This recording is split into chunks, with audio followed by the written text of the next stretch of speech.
সুস্বাগতম। এবছর 19শে নভেম্বর শতবর্ষে পদার্পণ করলেন সলিল চৌধুরী। তিনি এমন এক যুগান্তকারী সঙ্গীতকার যিনি শুধু তার সময়ের থেকে অনেকটা এগিয়ে ছিলেন না, ছিলেন একজন অত্যন্ত গুরুত্বপূর্ণ কবি, গল্পকার এবং সঙ্গীতকার হিসাবে। পাশাপাশি তিনি ছিলেন 40 দশকের একজন নিবেদিত প্রাণ কমিউনিস্ট কর্মী।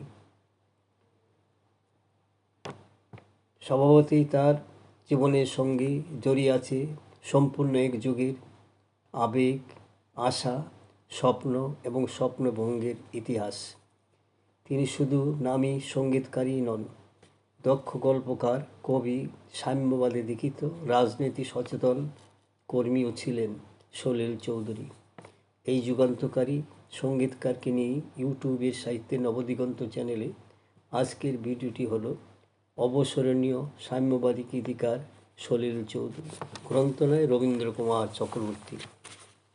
জলভরা মেঘ বৃষ্টির বেদনাকে বুকে চেপে ধরে থমকে দাঁড়িয়েছিল। কোনো গাছে কোনো কুড়ির ফোটেনি, কোনো অঙ্কুর মাথাও তোলেনি। প্রজাপতি যত আরও একদিন গুটুপেকা হয়েছিল। সলিল চৌধুরী কাব্যকার ও সঙ্গীত শিল্পী। সলিল চৌধুরীর রচনাশৈলী বৈশিষ্ট্য এখানে। কবিতায় সেখানে উচ্চারিত হয় প্রতিবাদ, প্রতিরোধ, সংঘাত ও মানুষের কষ্টের কথা। সেদিন রাত্রি সারা কাকদ্বীপে হরতাল হয়েছিল, সব বন্ধ।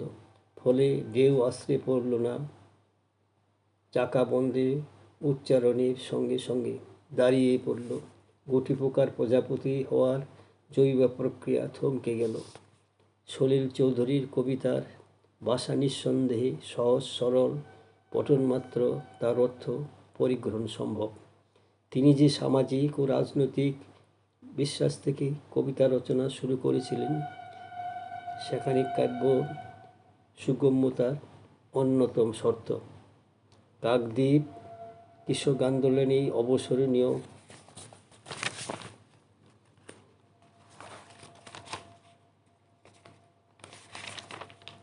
শপথকে অনিবার্য করে সলিল চৌধুরীর উল্লেখযোগ্য অবদান। এটা ছিল 40 দশকে সাম্যবাদী কবি সলিল চৌধুরীর প্রত্যাশার একটি অংশ। তার রচিত কবিতাগুলি অধিকাংশই নিপীড়িত মানবতার কান্না, ক্ষুধিতের আর্তনাদ, নিরাশ্রয়ের দীর্ঘশ্বাস। বিংশ শতাব্দীর 30 ও 40 দশক ছিল নানা ঘটনাবহুল ও সংঘাতপূর্ণ। একদিকে ফ্যাসিবাদের উত্থান, দ্বিতীয় বিশ্বযুদ্ধের ভয়াবহতা, শোষণ, বঞ্চনা আর পরাধীনতার বিরুদ্ধে সংগ্রাম। অন্যদিকে বাংলার সমাজ জীবনে মনন্তর, দুর্ভিক্ষ, দেশভাগ, সাম্প্রদায়িক দাঙ্গার বিভৎসতা। এমনই এক ঘোর তমসাচ্ছন্ন আবহে মার্ক্সীয় আদর্শে উজ্জীবনে রাজনৈতিক ও সামাজিক ক্ষেত্রে যেমন নতুন ভাবনার সঞ্চার হয়েছিল, তেমনি কাব্য, সাহিত্য, নাটক, সঙ্গীত, চিত্রকলা, ভাস্কর্য, নৃত্য প্রভৃতি অঙ্গনে জুড়ে নূতন প্রাণশক্তির জোয়ার এসেছিল। এই বিশেষ সন্নিক্ষণে শিল্প সংস্কৃতির আঙ্গিনায় যে সমস্ত উজ্জ্বল ব্যক্তিত্বের আবির্ভাব ঘটেছিল, তাদের মধ্যে অন্যতম সলিল চৌধুরী। সলিল চৌধুরী দক্ষিণ 24 পরগনা জেলার রাজপুর সোনারপুর অঞ্চলের গাজীপুরে এক হিন্দু কায়স্থ পরিবারে জন্মগ্রহণ করেন। তার বাবা জ্ঞানেন্দ্রময় চৌধুরী আসামের লাতাবাড়ি চা বাগানে ডাক্তারি করতেন। তার বাবার কাছেই সলিল চৌধুরীর সঙ্গীত শিক্ষার হাতেখড়ি। জ্যাঠতো দাদা নিখিল চৌধুরীর কাছেও সঙ্গীত তালিম গ্রহণ করেন তিনি। মূলত নিখিল চৌধুরীর ঐক্যবাদন দল মিলন পরিষদের মাধ্যমে গানের শৈশবে সম্পৃক্তি। দক্ষিণ 24 পরগনা জেলার সুভাষগ্রামে মামার বাড়ি থেকে তিনি পড়াশোনা করেন। হরিনাবি বিদ্যালয় থেকে প্রথম বিভাগে ম্যাট্রিকুলেশন এবং উচ্চ মাধ্যমিকের পাশ করেন। এরপর কলকাতায় বঙ্গবাসী কলেজ থেকে তিনি বিএ পাশ করেন। এই সময়েই তার সঙ্গীত জ্ঞানী পরিপক্কতা লাভের পাশাপাশি দ্রুত তার রাজনৈতিক ধারণা জন্মায়। তিনি দারুণ মেধা সম্পন্ন ছিলেন। 1944 খ্রিস্টাব্দে যখন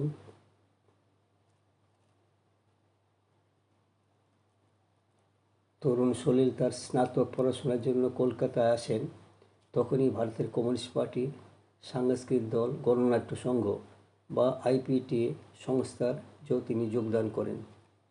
তার রচিত বিচারপতি, রানার এবং অবাক পৃথিবীর মতো গানগুলো তখন সাধারণ জনতার কাছে ব্যাপক জনপ্রিয়তা লাভ করে।